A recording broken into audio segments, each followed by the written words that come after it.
Hello my dear students, welcome back my YouTube channel JSSC for physics AKTU UPTU। AKTU exam copy ऐसे लिखो, मिलेगा पूरा number 100%, 20/70 before and after 60+/70। आपको doubt हो रहा होगा सर आप क्या इस वीडियो में बता दोगे, सर आपके जो मेरे नंबर 20 से सीधे 60+ पहुँच जाएंगे। डाउट हो रहा होगा ना। कुछ लोग हंस भी रहे होंगे, अरे सर 60+ आप बता रहे हो, सर मुझे सिर्फ पास होना है, सर 60+ कैसे सर।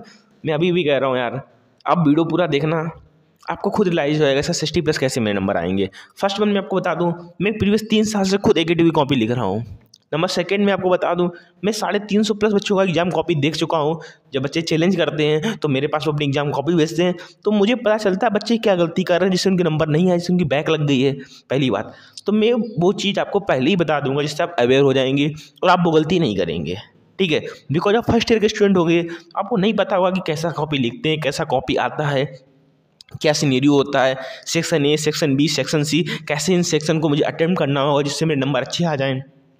एक स्टूडेंट पूरा सब्जेक्ट की नॉलेज है, सपोज फिजिक्स का पेपर है, उसे पूरी नॉलेज है, पर उसे ये नहीं पता कि section A, section B, section C में किस सेक्शन को मुझे पहले अटेम्प्ट करना चाहिए।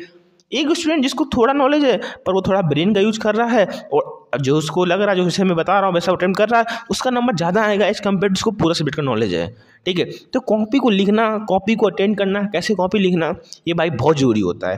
नंबर सेकंड बता दूँ, जिसका राइटिंग अच्छा है, जिसका राइटिंग अच्छा है उसके पास एक एडवांटेज होता है, उसकी कॉपी में मान लो क्या 10 नंबर एक्स्ट्रा आए हैं।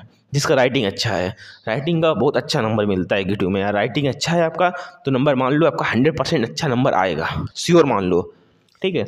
चाहे आपको आप किसी भी क्वेश्चन का आंसर लिख रहे हो, आपको कुछ भी उसमें नहीं पता है, पर आपका राइटिंग अच्छा है तो साथ में आपको मिनिमम 3 नंबर, जब आप कुछ भी नहीं पता तब देगा AKTU आपको, राइटिंग वाले बच्चों। राइटिंग का वेर एडवांटेज है AKTU में। चलो स्टार्ट करते हैं वीडियो को। पहले मैं आपको बता दूं, जो बच्चे फर्स्ट ईयर होंगे उनको नहीं पता है, तो कॉपी का जो फ्रंट पेज है वो ऐसे होता है, ये कॉपी का फ्रंट पेज होता है। अब इसको कैसे फिल करते हैं ये मैं आपको बता दूं, it is very very important. यदि आपने इसमें कोई भी गलती कर दी आपका कॉपी चेक नहीं होगा, ठीक है। इसमें कॉलेज का कोई इंपॉर्टेंट नहीं है, आप जो भी गलती कर रहे हैं खुद से कर रहे हैं, कॉलेज की कोई गलती नहीं है। जिस भी कॉलेज में पेपर दे रहे हैं वो नहीं जिम्मेदारी लेता है कि आप कोई गलती कर रहे हैं उसको सही कराएगा। तो आपको कॉपी फर्स्ट पेज बहुत ध्यान से भरना है। देखो उसमें क्या क्या ऑप्शन होते हैं मैं आपको बता दे रहा हूँ, जिसको भी पता हो उसको वीडियो को स्किप कर सकता है, जिसको नहीं पता वो देख लिए। सबसे पहले डेट ऑफ एग्जाम मांगता है, लिख देना यार। सेमेस्टर पूछेगा आपसे, आपसे रूम नंबर पूछेगा, आपसे पेपर कोड पूछेगा, यहाँ पर सब्जेक्ट लिखने को बोलेगा, यहाँ पर सेमेस्टर लिखने को बोलेगा, यहाँ पर अपना नाम लिखने को बोलेगा आपको। इसके साथ ही साथ यहाँ पर अपना साइन कर देना, ठीक है। इसके बाद नेक्स्ट आपको ये फिल करना होगा कि आपका कोर्स क्या है, आपकी ब्रांच क्या है, आपका सेशन क्या है, आपका सेमेस्टर क्या है, सब्जेक्ट नेम। यहाँ सब्जेक्ट नेम अच्छे से फिल करना है। यहाँ पर सब्जेक्ट को फिल करने के लिए कम जगह होती है, यहाँ पर स्पेस कम होती है, तो इसमें शॉर्ट फॉर्म में से H.B.I, जैसे इंजीनियरिंग फिजिक्स है तो ENG.PHY ऐसे लिख दो शॉर्ट फॉर्म में। तो यहाँ पर आपको पूरा लिखना पड़ेगा, सब्जेक्ट का नाम यहाँ पूरा लिखना पड़ेगा, ठीक है। इसके बाद आपका जो पेपर कोड है वो अल्फ़ा, इसमें जो अल्फ़ाबेट होते हैं जैसे ABCD के फॉर्म में जो होते हैं वो इसमें लिखना, जो न्यूमेरिक वैल्यू होती है वो यहाँ लिखना पड़ेगा। नीचे आपको एग्जाम डेट फिर से लिखनी पड़ेगी, जो भी आपकी एग्जाम डेट हो उसको लिखो। इसके बाद जो भी आपका नेम है उसको फर्स्ट नेम सेकंड नेम आपको यहाँ लिखना है, थर्ड भी है, सपोज ब्रजेश सिंह पाल नाम है तो PL नीचे लिखना। सपोज आपका नाम है महेंद्र प्रताप सिंह तो कैसे लिखना है, महेंद्र प्रताप सिंह, ठीक है। जैसा भी आपको नाम है उस प्रकार से लिख लेना, ठीक है। इसके बाद सेंटर कोड की बात करते हो, जिस भी आप जहाँ भी एग्जाम में आप पेपर दे रहे होंगे एडमिट कार्ड में आपका लिखा होगा, उसको उस कोड को यहाँ फिल करना है, ठीक है। इसके बाद इसमें आते हैं, इसके बाद आप इसमें आओगे रेगुलर वाले में। तो यदि ऑब्वियसली बात है फर्स्ट ईयर के स्टूडेंट होगे तो आप रेगुलर दे रहे होगे, पर आप जिस भी पेपर दे रहे हो, चाहे आप रेगुलर का दे रहे हो, चाहे आप एक्स स्टूडेंट का दे रहे हो, चाहे आप कैरी पेपर दे, तो कैरी ओवर वो होते हैं इनका बैक लगा होता है। यदि आप बैक का पेपर दोगे तो कैरी ओवर को फिल करोगे। एक्स स्टूडेंट कौन होते हैं, जिनका फर्स्ट ईयर में बाई भी लगा होता है ईयर बैक, वो एक्स होते हैं। री एडमिटेड भी उसी कैटेगरी में आते हैं। रेगुलर जो फ्रेश होते हैं, जो पहली बार पेपर दे रहे हैं वो रेगुलर पर क्लिक करते हैं, ठीक है। आप पहली बार पेपर दे रहे हैं तो रेगुलर को ब्लैक करना, ठीक है। इसके बाद वेरी वेरी इंपॉर्टेंट सिर्फ भी 2 ऑप्शन होते हैं। जब कॉपी आपका स्कैन होता है सिर्फ इन्हीं 2 ऑप्शन का खेल होता है। इसमें यदि आपका कोई गलती नहीं है, अगर कहीं गलती कर भी दो तो कोई दिक्कत नहीं है, ठीक है। सबसे पहला रोल नंबर बिल्कुल सही होना चाहिए। रोल नंबर में छोटी सी भी गलती होगी, सपोज ये 9 था, आपने 9 की जगह ये ब्लैक नहीं किया, यहाँ पर आपने 8 को ब्लैक कर दिया, कॉपी आपका रोक दिया जाएगा। आपकी कॉपी का रिजल्ट नहीं डाला जाएगा। फिर आप AKTU जाएंगे, सर मेरा रिजल्ट नहीं आया इस कॉपी का, तो आपकी कॉपी ढूंढा जाएगा वहाँ पर। फिर आपको बताया जाएगा कि आप इस कॉपी में रोल नंबर ही गलत फिल किए थे यार, इसलिए आपका रिजल्ट नहीं आया। ठीक है, रिजल्ट नहीं आएगा, ऑब्वियसली बात आपका उसमें 0 नंबर कर दिया जाएगा, तो आपको दोबारा पेपर देना पड़ेगा। ठीक है, तो इस केस में याद रखना कि रोल नंबर आपको अच्छे से फिल करना है। नंबर सेकंड पेपर आईडी, तो पेपर आईडी आपको एग्जाम पेपर में ही दिया जाएगा। जो भी आपको एग्जाम पेपर मिलेगा उसमें पेपर आईडी लिखा होगा। सॉरी, पेपर आईडी आपको 3 जगह लिखना होगा। फर्स्ट वन आपको यहाँ पेपर आईडी फिल करना पड़ेगा। नंबर सेकंड वन आपको पेपर आईडी जो है, सॉरी यार, नंबर सेकंड वन, अरे क्या कर रहे हो यार, number second one paper ID आपको यहाँ फिल करना पड़ेगा। नंबर थर्ड आपको पेपर आईडी यहाँ फिल करना पड़ेगा। ठीक है, पेपर आईडी, तो पेपर आईडी 3 जगह आपको फिल करनी पड़ेगी। ठीक है, इसके बाद यहाँ पर अपना साइन कर लेना, बस ख़त्म। इतना आपको एग्ज़ाम के फर्स्ट पेज में करना पड़ता है। अब कैसे एग्ज़ाम कॉपी लिखेंगे ये मैं आपको बता रहा हूँ। ठीक है, देखो फ्रंट पेज में आपको बता दिया हूँ। देखो सबसे पहले आपको मैं जानकारी के लिए, देखो कॉपी, लाइव कॉपी में टोटल पेज कितने होते हैं आपको पता है? कॉपी में टोटल पेज होते हैं 32 पेज होते हैं, ये भी मैं आपको बता दे रहा हूँ। कैसे कॉपी होता है, इस फॉर्म में आपको कॉपी मिलेगा AKTU का। कॉपी बड़ा अच्छा होता है, लिखने के लिए सुटेबल कॉपी होता है। ठीक, आराम से लिखना पड़ेगा। देखो अब मैं जानकारी के लिए आपको एक चीज़ बता दे रहा हूँ। सबसे पहले सेक्शन वाली बात बता रहा हूँ। देखो आपकी कॉपी में 3 सेक्शन होते हैं। एक सेक्शन A होता है, एक B होता है, C होता है। सेक्शन A 2 मार्क्स का होता है, सेक्शन B आपके 7 मार्क्स के क्वेश्चन होते हैं, सेक्शन C में भी आपके 7 मार्क्स के क्वेश्चन होते हैं। ठीक है ना, इतना समझ में आ रहा है? सेक्शन D में आपके 5 क्वेश्चन होंगे जो 35 नंबर के होंगे, ये 21 नंबर का होगा, ये आपका 40 नंबर का होगा। और इन सभी को आप ऐड करोगे ना तो आपका 70 नंबर हो जाएगा। ठीक है, किस सेक्शन को पहले अटेम्प्ट करना चाहिए? सबसे पहले अपना पेपर आपको मिला, आपने पेपर देखा, ध्यान से सुनना, सारी बातें एग्जाम में बहुत ज़्यादा बेनिफिशियल होंगी। आपने पेपर देखा, आपने सेक्शन में, बता दूं 99% स्टूडेंट के साथ होता है, उन्होंने सेक्शन A में 2 से 3 क्वेश्चंस पता होते हैं, या फिर आपके सेक्शन A में शायद 7 क्वेश्चंस आएंगे, आपके सेक्शन नंबर A में 7 क्वेश्चंस होंगे, और 7 में बहुत ही कम चांस है कि आपको 7 के 7 पता हों। ठीक है, मैक्सिमम आपको 2 से 3 क्वेश्चंस पता होंगे सेक्शन नंबर A में। ठीक है, जब मैं ज़्यादा अच्छी पढ़ाई करी होगी तो मिनिमम आपको 5 क्वेश्चंस पता होंगे। ठीक है, तो सेक्शन A सबसे डिफिकल्ट आता है यार। 99% बच्चों के साथ ये देखा गया कि वो सेक्शन A में 2 से 3 क्वेश्चन ही उनको पता होते हैं, बाकी बात उन्हें नहीं पता होते हैं। ठीक है, तो आपने सेक्शन A देखा, फिर आप सेक्शन B देखोगे, सेक्शन B में 7 मार्क्स के क्वेश्चन देखना, सेक्शन C में देखना, फिर आप देखना किस सेक्शन में आपको ज़्यादा आता है। सेक्शन A तो कभी भी पहले अटेम्प्ट मत करना मेरे अकॉर्डिंग। जब सेक्शन A अटेम्प्ट करते हो मत करना, बिकॉज मैं बता दूं, यदि आपको सेक्शन A की अच्छी नॉलेज है तभी आप पहले अटेम्प्ट करना। यदि आपको सेक्शन A में अच्छी नॉलेज नहीं है, आप सोच रहे हैं कि मुझे 2 क्वेश्चन पता है, मैं लिख दूंगा उसको, उसके बाद मैं उसको सेक्शन B को कर लूँगा, ऐसा नहीं करना। जिस भी सेक्शन को आप अटेम्प्ट करना, सपोज आप A को पहले अटेम्प्ट कर रहे हो या B को पहले अटेम्प्ट कर रहे हो, चाहे C को अटेम्प्ट कर रहे हो, पहले जब तक उसके सारे क्वेश्चन अटेम्प्ट ना कर लो तब तक अलग कोई सेक्शन स्टार्ट नहीं करना। ये नहीं सेक्शन B का आपने क्वेश्चन सॉल्व किया, फिर आपने सेक्शन C का एक क्वेश्चन सॉल्व किया, फिर सेक्शन A का किया, ये बहुत ही गलत मेथड है। एग्जामिनर को इतना इरिटेशन होता है कि सब में 0 नंबर दे देगा आपको।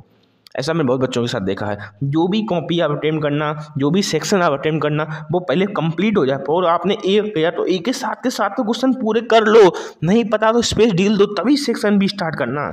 ये नहीं कि A कंप्लीट हुआ नहीं सेक्शन B को C में डाल दिए, B कंप्लीट हुआ नहीं सेक्शन C को C में डाल दिए, ये कभी भी मत करना। फर्स्ट वन जो आप गलती करते हो। नंबर सेकेंड वन, माई अकॉर्डिंग आप सेक्शन B या सेक्शन C से स्टार्ट करिएगा। B में यदि आपको 3 के तीनों क्वेश्चन आते हैं, यहाँ से स्टार्ट करिएगा। यदि आपको C में 5 के 5 क्वेश्चन आते हैं तो आप यहाँ से स्टार्ट करिएगा। यदि C में आपको 3 क्वेश्चन भी आते हो तो आप यहाँ से स्टार्ट करिएगा। सेक्शन B या सेक्शन C से स्टार्ट करना, कभी भी सेक्शन A से स्टार्ट मत करना। माई अकॉर्डिंग मैं ऐसा करता हूँ, कभी भी सेक्शन A से स्टार्ट नहीं करता हूँ, बिकॉज उसका रीजन है यार। सेक्शन A में आपको सारे क्वेश्चन नहीं पता होंगे, अरे सारे क्वेश्चन पता होंगे तो उतना अच्छा आप एक्सप्लेनेशन नहीं कर पाओगे। ठीक है, तो आप सेक्शन B या C से स्टार्ट करोगे। इसका प्रॉफिट का मैं आपको बताऊंगा अभी वीडियो में आगे। ठीक है, सपोज आपको सेक्शन B अच्छा पता है, आपने वहाँ से स्टार्ट कर लिया। ठीक है, ये आपको C पता है तो आपने C से स्टार्ट कर लिया। ठीक है, आपने C के 3 क्वेश्चन आपको बताते तो आप सेक्शन C को जब फॉलो कर रहे हो ना तो इसमें ऑर्डर चेंज कर सकते हो। ऑर्डर कैसे? जैसे क्वेश्चन नंबर 3rd होगा, 4th होगा, 5th होगा, 6th होगा और 7th होगा। सेक्शन नंबर C में आपके ये क्वेश्चन होंगे, चाहे आप 3rd और 7th को पहले कर लो। किसी भी सेक्शन में उसके क्वेश्चन के ऑर्डर को चेंज कर सकते हो, ये नहीं ऑर्डर सिस्टमेटिक करो। चाहे आप 4, 5 को पहले करो, फिर 7, 3 को, 6 को करो, इसमें ऑर्डर का कोई दिक्कत नहीं है। आप सेक्शन C अटेम्प्ट कर रहे हो, इसमें थर्ड क्वेश्चन होगा, fourth question number, six question number होगा, सेवन्थ होगा। इनके ऑर्डर को चेंज कर सकते हो, इसमें कोई प्रॉब्लम नहीं है। चाहे आप सेवन्थ और फोर्थ को पहले करो, चाहे आप 5 एंड 6 को पहले करो, आपको सारे पता है तो third fourth fifth six seven करो, चाहे 6 7 5 4 3 करो, इसमें ऑर्डर का कोई दिक्कत नहीं है। ठीक है, जैसे आप ये क्वेश्चन को अटेम्प्ट करोगे भी सेक्शन नंबर बी को अटेम्प्ट करना, बी में भी आपको क्वेश्चन नंबर दूसरे का ए होगा, ऐसे बी होगा, सी होगा, डी होगा, ई होगा, एफ होगा। इसमें 3 क्वेश्चन करने पड़ेंगे, इसमें भी कोई ऑर्डर का दिक्कत नहीं। चाहे आप ई को पहले करो, चाहे आप बी को पहले करो, चाहे आप ए को पहले करो, ये 3 क्वेश्चन अटेम्प्ट कर लेना। जब आप ये क्वेश्चन अटेम्प्ट कर लोगे ना लॉन्ग आंसर के, तो एग्जामिनर को पता हो जाएगा आपके पास कितनी नॉलेज है। अगर आपने लॉन्ग आंसर सारे अच्छे क्वेश्चन लिख दिए, आपने अच्छा एक्सप्रेशन कर दिया, तो सेक्शन ए की मैं बता रहा हूँ, यदि आपको एक भी क्वेश्चन नहीं पता सेक्शन नंबर ए में और आप अटेम्प्ट सारे किए हो, ठीक है, तो हर एग्जामिनर सब में आपको 1 1 नंबर दे देगा, जबकि आपके सारे गलत थे। Because section B section C आपने अच्छा किया है, एग्जामिनर के माइंड सेट बैठ गया है कि बच्चे को अच्छी नॉलेज है, तो सेक्शन ए तो अच्छा करेगा। ठीक है, जब वो लॉन्ग आंसर इतना बढ़िया कर रहा है तो शॉर्ट आंसर ऑब्वियसली बात है वो उसने सही लिखे होंगे, तो इतना ध्यान नहीं देता है, 1 2 लाइन पढ़ेगा और आपको नंबर दे देगा। ठीक है, यदि आपने जब गलत लिखा हो सेक्शन नंबर ए, जब आपने सेक्शन नंबर ए पूरा सही लिखा है तो आपको 2 2 नंबर सब में मिलेंगे, हर क्वेश्चन में 2 2 नंबर मिलेगा आपको, जिससे आपका स्कोरिंग नंबर आता है। सेक्शन ई आपको स्कोरिंग पे पहुंचाता है, बता दूं, होता है आपके में 40 मार्क्स का, पर आपको लगता है सर 40 मार्क्स का है, पर रियलिटी बता दूं 40 मार्क्स इंपॉर्टेंट होते हैं। 40 में 40 भी बच्चों को मिलते हैं, और 40 में मैक्सिमम मेरे अकॉर्डिंग 10 नंबर मिलते हैं, ज़्यादा नहीं मिलते हैं। 40 में 10, 40 में 40 जिसको मिल रहे वो काफ़ी अच्छा उसने कॉपी लिखा है, अगर 40 में 10 नंबर वो होते हैं। ठीक है, फिर से कह रहा हूँ, सेक्शन बी या सेक्शन सी में से किसी एक को अटेम्प्ट करना, उसके ऑर्डर को चेंज कर सकते हो, सेक्शन सी सेक्शन बी में जिसको आपको क्वेश्चन पसंद आ रहा है वो पहले करिएगा, सेक्शन ए लास्ट में करना। ठीक है, अब बात करते हैं, इस बंदे ने सेक्शन सी पहले अटेम्प्ट किया था, सेक्शन सी का पहले 7 क्वेश्चन किया, फिर उसने 6 नंबर क्वेश्चन किया होगा, 7 किया, फिर देखो 6 नंबर क्वेश्चन किया है। ठीक है, ये 6 का ए किया है, तो डायग्राम बात करें तो डायग्राम पेंसिल से बनाओ चाहे पेन से बनाओ कोई इफेक्ट नहीं पड़ता है। कॉपी में देखो कितना अच्छा स्कैन हुआ, देखो एक एक चीज़ कॉपी में जब स्कैन होता है ना उसमें एक एक चीज़ दिखता है। तो कॉपी पेन से बनाओ पेंसिल से बनाओ कोई प्रॉब्लम नहीं, पेंसिल से इसलिए बनाओ यार कोई गलती हो जाए तो इरेज कर लोगे, उसको सही कर लोगे, पेन से बनाओ कोई गलती हो जाएगी तो कैसे सही कर पाओगे यार, इसलिए देखो ये बंदा पेंसिल से बनाया है, पर आप पेंसिल पेन से जो भी बनाओ कोई दिक्कत नहीं है। ठीक है, नंबर थर्ड बात करते हैं क्वेश्चन नंबर की, यार बहुत इंपॉर्टेंट है यार क्वेश्चन नंबर, तो आपको बता दूं यार, देखो सबसे पहले आप जिस भी सेक्शन को स्टार्ट कर रहे हो उसको लिखो मिडिल में सेक्शन सी। ठीक है, इसके बाद क्वेश्चन नंबर की बात आती है, तुरंत उसके नीचे लिख दो क्वेश्चन नंबर। ठीक है, आप क्वेश्चन नंबर क्या करते हैं यहाँ लिखते हो 7th का बी। भाई एग्जामिनर ऑनलाइन कॉपी चेक करता है, उसका इतना आखिर स्ट्रांग नहीं होता है कि आप इतना महीन लिख देते हो उसको दिखाई नहीं पड़ता, आप क्वेश्चन नंबर बीच में लिखिएगा, बीच में बिल्कुल ऐसे। ठीक है, चाहो तो इसमें जो बॉर्डर है वो आप ऐसे कर सकते, नीचे ऐसे खींच लो चाहे ऐसे खींच लो, इसमें नीचे खींच दिया कोई दिक्कत नहीं उससे। ठीक है, तो क्वेश्चन नंबर 7 भी बीच में लिखना, सेक्शन बीच में लिखना, आंसर आप यहाँ लिखना। ठीक है, ये बहुत इंपॉर्टेंट बात बता रहा हूँ यार, आपका 1 2 नंबर इसी में बढ़ जाएगा, बहुत इंपॉर्टेंट है ये। सेक्शन सी जो भी सेक्शन स्टार्ट कर रहे हो वो सेक्शन लिखो सबसे पहले, इसके बाद क्वेश्चन नंबर लिखो उसका। ठीक है, इसके बाद ब्लैक इसके जो ब्लैक हेडिंग जो भी यूज कर रहे हो उसको नीचे से उसको अंडरलाइन करो, फिर आंसर डालो, फिर अपना आंसर स्टार्ट लिखना शुरू कर दो। ठीक है, आंसर देखो इसमें गलती की है, जो आंसर को हमेशा ऐसे मत लिखना, आंसर को हमेशा पॉइंट फॉर्म लिखना, पॉइंट। जब ड्राफ्ट ट्यूब पूछा गया तो पहला आपने डेफिनेशन लिख दिया, इसके बाद जो पैराग्राफ चेंज किया ना इसको पॉइंट में लिखो यार, इसको पॉइंट में, जिससे एग्जामिनर को ज़्यादा डिस्टर्ब नहीं होगा। अब एग्जामिनर इतना बड़ा पैराग्राफ कैसे पढ़ेगा तुम बताइएगा, वो भी इतना क्लियर देख भी नहीं रहा है, तो यदि आप डेफिनेशन यहाँ लिख दो, इसके बाद इसको पॉइंट फॉर्म में लिख दोगे ना तो एग्जामिनर का अलग ही माइंड सेट हो जाता है। ठीक, जिसमें आपको अच्छे नंबर मिल जाते हैं। ठीक है, क्वेश्चन नंबर कैसे लिखना है, ये कैसे लिखना है। इसके बाद आप गलती कहाँ करते हो, सेक्शन नंबर ए में, तो सेक्शन नंबर ए में भी ऐसे ही क्वेश्चन नंबर आप लोग क्या करते हो मैं बता दे रहा हूँ, आप लोग ऐसे क्वेश्चन नंबर डालते हो, ए हो गया, बी हो गया, सी हो गया, डी हो गया, ई हो गया, एफ हो गया, ऐसे क्वेश्चन नंबर डालते हो आप लोग, ऐसे नहीं डालना है। क्वेश्चन नंबर पहले का ए री अटेम्प्ट करो, सेक्शन नंबर जो भी क्वेश्चन अटेम्प्ट कर रहे हैं पहले उसका सेक्शन डालो, उसके बाद क्वेश्चन नंबर हमेशा बीच में डालना, क्वेश्चन नंबर पहले का ए, उसी प्रकार से यदि पहले का बी भी अटेम्प्ट कर रहे हो तब भी आप यहीं पर डालना बीच में।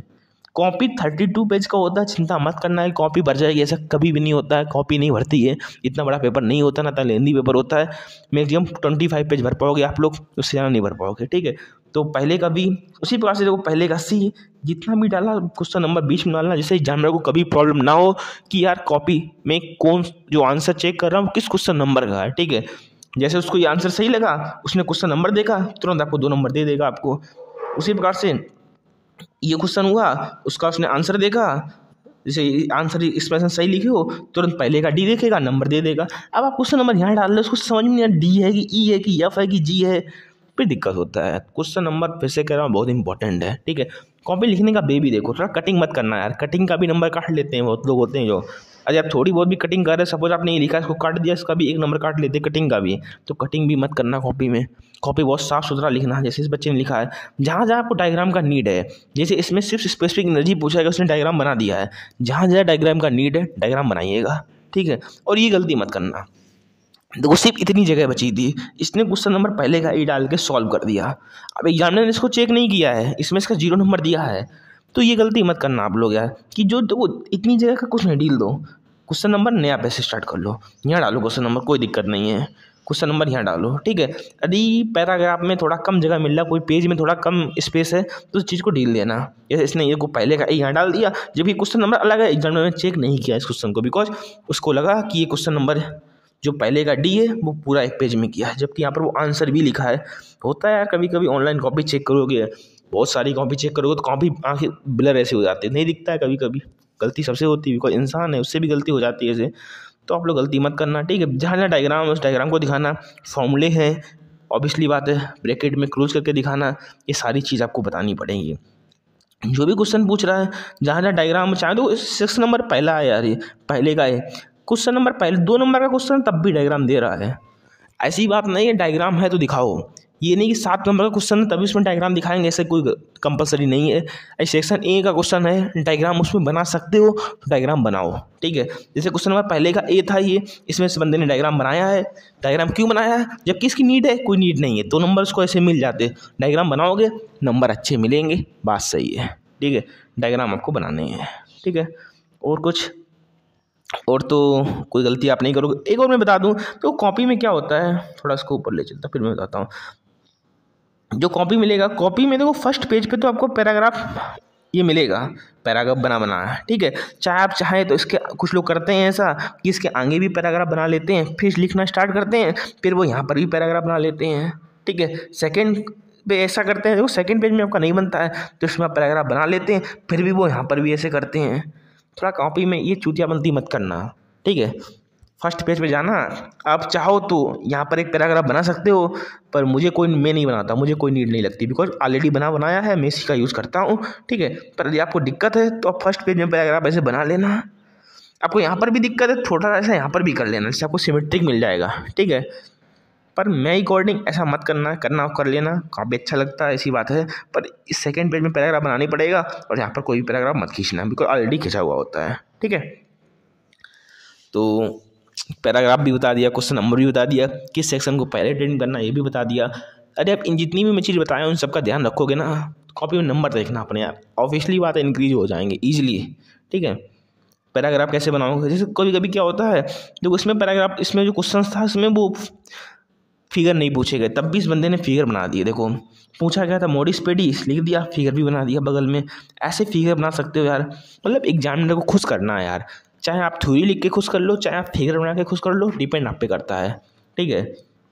जैसे इस केस में क्या होगा, इस केस में देखो इस बंदे ने फिगर बना दिया तो थ्योरी नहीं पड़ेगा, फिगर देखेगा, अच्छा इस चीज़ का फिगर है, राइट है, खत्म कहानी। सेकंड केस में फिगर देखेगा, फिगर सही है तो थ्योरी पे ध्यान नहीं देगा, सही है, खत्म कहानी। थर्ड केस में यदि इसकी बात करते हो, फिगर देखेगा, फिगर सही है, थ्योरी का कोई मतलब नहीं है, ठीक है। तो फिगर इसलिए इंपॉर्टेंट होते हैं, फिगर का बहुत ध्यान रखना आप लोग। ऐसे इसकी बात करते हैं, यदि ये फिगर पूरा सही है तो इसमें तो टिक ऐसे ही मार देता है, कोई थ्योरी कुछ नहीं पड़ेगा, फिर ऐसे टिक कर देगा, ये बस ये देख ले इम्पेलर, ये केसिंग है, ये हेडिंग देख लेगा बस, तो ये प्लस मार्किंग हो जाती है और कुछ नहीं। न्यूमेरिकल जब भी अटेम्प्ट करना तो न्यूमेरिकल की हर एक वैल्यू को, जो भी आप वैल्यू निकाल रहे हो उसको ब्रैकेट में, ये बहुत ध्यान रखना, किसी भी न्यूमेरिकल को अटेम्प्ट करना तो उसकी वैल्यू को ब्रैकेट में, ठीक है, उसकी वैल्यू को ब्रैकेट में, इसे ये भी वैल्यू लिख रहे हो इसको भी ब्रैकेट में, जो भी आंसर है उसकी वैल्यू को ब्रैकेट में। सबसे पहले क्या लिखना है, गिवन है, जो भी क्वेश्चन में गिवन, जैसे इसमें लिखा बी दिया गया, क्यों दिया गया भाई, ऐसे लिखना गिवन, फिर लिखना बी दिया, जो भी दिया गया हो उसको लिखना, फिर क्वेश्चन को सॉल्व करना, ठीक है। पहले क्वेश्चन में लिखना गिवन, याद कर लो, इसके भी नंबर लोग काट लेते हैं, मैं कॉपी देखा हूँ चैलेंज में, यदि बच्चा गिवन नहीं लिख रहा उसके भी नंबर काट लेते हैं वो लोग, ठीक है। तो पहले गिवन लिखना है, ठीक है। इसके बाद जो भी आप आंसर निकाल रहे हो, जो भी आंसर निकाल रहे हो, हर आंसर को ब्रैकेट में कवर करना है। Answer very very important, solving इतना इंपॉर्टेंट नहीं है। यदि आपका आंसर सही है, सॉल्व कुछ भी किया हो, नंबर पूरा मिलेगा। ठीक है, सेकंड न्यूमेरिकल की बात कर रहे हैं तो उसमें भी सबसे पहले जो गिवन है वो लिखो, इसके बाद जो फॉर्मूला यूज़ कर रहे हैं वो लिखो, आंसर को ब्रैकेट में, आंसर ब्रैकेट। अरे आंसर को जितना ब्रैकेट में करोगे उतना ही अच्छा नंबर मिलेगा। ठीक है, और कटिंग यदि आपका हो भी रहा ना तो उसमें 1 2 सफिशेंट है, का एक लाइन खींच दो सफिशेंट है। ठीक है, ये नहीं कि आप ऐसे कटिंग करो, जैसे कटिंग हुआ आपने ऐसे ऐसे ऐसे ऐसे कर रहे हो तो कॉपी भी ऐसे ऐसे नंबर मिलेंगे फिर। ठीक है, जो भी आंसर निकला उसको ब्रैकेट में, बता रहा हूँ ये चीज़ें बहुत इंपॉर्टेंट होती हैं, जिसके भी नंबर अच्छे आते हैं वो चीज़ को ध्यान रखता है। ठीक है, ब्रैकेट में। ठीक है, तो होप आपको ये कॉपी अच्छी लगी होगी। अच्छी कॉपी नहीं अच्छी, मतलब जो मैं बताया हूँ वो अच्छा लगा होगा। कॉपी की राइटिंग तो अच्छी नहीं है, राइटिंग यदि आपका अच्छी है तो ऑब्वियसली बात आपके नंबर बहुत अच्छे आएंगे। राइटिंग का मैं पहले बता दिया हूँ प्लस पॉइंट होता है, राइटिंग अच्छी नंबर ऑब्वियसली बात इंक्रीज हो जाएंगे। ठीक है, तो जितना भी मैं पॉइंट बताया हूँ हो सकता है कॉपी में लिख लेना, जब कॉपी लिखना तो ध्यान रखना है चीज़ को। मैं सारी चीज़ को फॉलो करता हूँ, नंबर अच्छे आते हैं। ठीक है, कम पढ़ो पर जो लिखने का मेथड है वो स्टैंडर्ड रखो, नंबर ऑब्वियसली बात अच्छे आएंगे। ज़्यादा पढ़ोगे राइटिंग भी बेकार है, लिखने का स्टैंडर्ड भी नहीं पता है, नंबर कम आएंगे। ये बात सत्य है, सब पर लागू होती है। जितना पढ़ो स्मार्ट वर्क करो, स्मार्ट वर्क जैसा मैं बताया हूँ ये सारा स्मार्ट वर्क है। ठीक है, जितना बताया सभी बातों को ध्यान रखना। वीडियो अच्छी लगी हो तो प्लीज़ वीडियो को लाइक कर देना, चैनल सब्सक्राइब कर देना। जय हिंद, जय भारत।